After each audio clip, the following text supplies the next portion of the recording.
नमस्कार. कोणीतरी एक अद्भुत गोष्ट सांगितली आहे.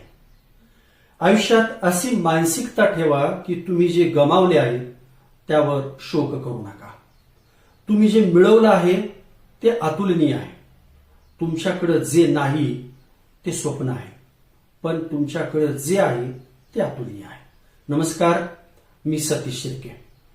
मी तुम्हाला एका व्यापाऱ्याची एक छोटीशी गोष्ट सांगणार आहे. तो व्यापारानिमित्त काय झालं होता, परदेश दौऱ्यावर गेला होता.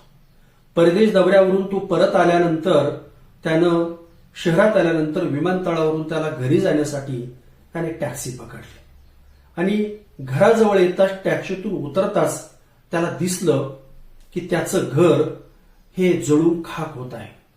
सगळीकडे आगडोंब उसळलेला आहे.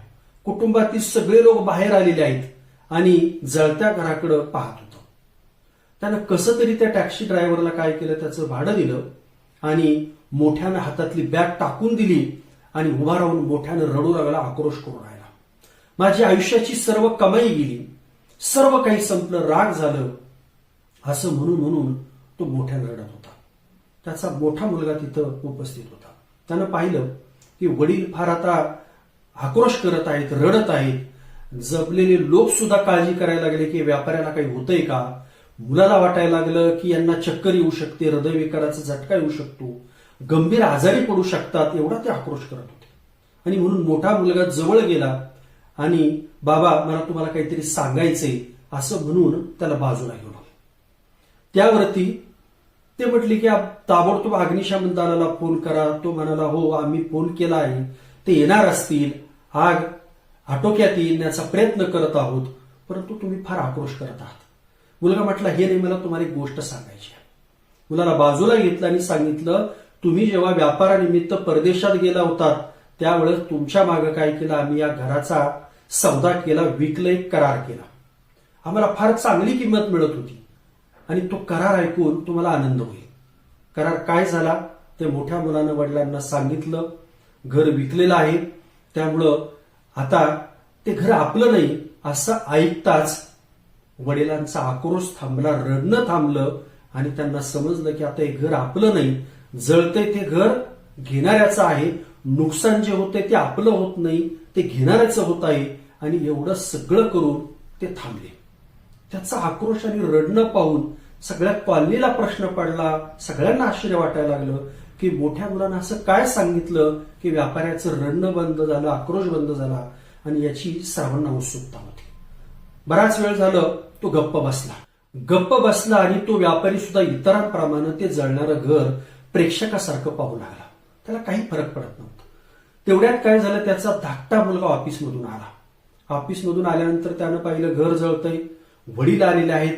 त्यानं वडिलांची भेट घेतली आणि म्हटलं, बाबा मला तुम्हाला काहीतरी सांगायचं आहे. धाकटा मुलगा घाबरत घाबरत वडिलांकडे गेला आणि तुम्हाला बाजूला घेऊ लागला. त्यावेळेस वडील त्याला म्हटले, अरे बाबा, काही झालेलं नाही, आता आपण घर विकलेलं आहे, आपलं नुकसान नाही, ते घेणाराच आहे, त्यामुळं काळजी करण्याचं कारण नाही. असं धाकट्या मुलाचा आणि वडिलांचा संवाद हा चालू होता. उलट वडील सांगत होते धाकट्या मुलाला, तुला माहित पाहिजे आपण करार केला, विकलंय, बेटा काळजी करण्याचं कारण नाही. जो प्रश्न निर्माण होईल, जी समस्या होईल, जे नुकसान होईल ते आता घेणारेच होईल. आणि हे सांगताना वडील अतिशय निवांत मूडमध्ये होते. धाकटा मुलगा त्यांना म्हटला, बाबा हे सगळं ठीक आहे, आपण करार केला, सौदा केला, परंतु अद्याप खरेदीदाराकडून आपल्याला त्याचे पैसे मिळालेले नाही.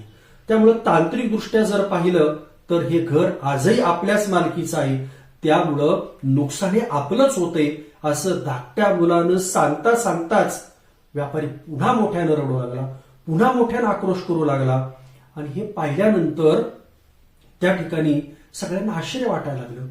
ही कथा जर पाहिली तर अतिशय छोटी कथा आहे. तेच जळणारं घर आहे, दोन परिस्थिती आणि दोघांवरची त्यांची प्रतिक्रिया वेगवेगळी होती. तेव्हा त्याला कळलं की घर विकलं गेलं आहे, तेव्हा ते सामान्य झालं. जेव्हा त्याला कळालं की पैसे मात्र अद्याप मिळाले नाही, तेव्हा तो पुन्हा रडू लागला. या जगात दुःखाचं खरं कारण काय असेल तर ते आपण या निमित्तानं लक्षात घेतलं पाहिजे. खरं जर पाहिलं तर आसक्ती, ध्यास आणि प्रेम ज्या दिवशी तुम्ही या आसक्तीपासून मुक्त व्हाल तेव्हा तुमच्यासाठी गोष्टी सोप्या होतील. की लघुकथा तेच शिकवते. मी तुम्हाला पुन्हा सांगेन की असं काहीतरी करा ज्यामुळे जग तुम्हाला आवडेल. लक्षात ठेवा की आपण या मोहापासून थोडंसं दूर गेलं पाहिजे. धन्यवाद.